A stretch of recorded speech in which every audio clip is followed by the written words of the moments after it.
nhớ đấy anh à định mong nâng đồ bây chụp đau tặng phía nè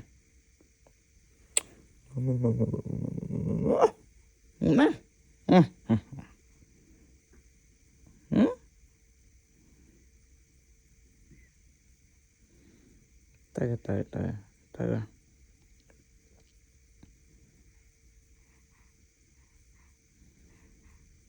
tiếc là cô đã tới nhà mặt ở hè bao thân tinh tích lụa bình bạch khôi mẹ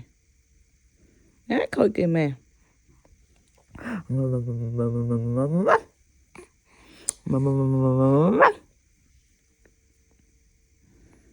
nghiệp lắm chăm giúp chăm kế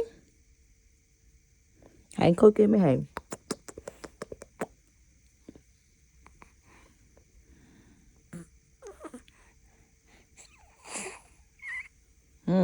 nhận nào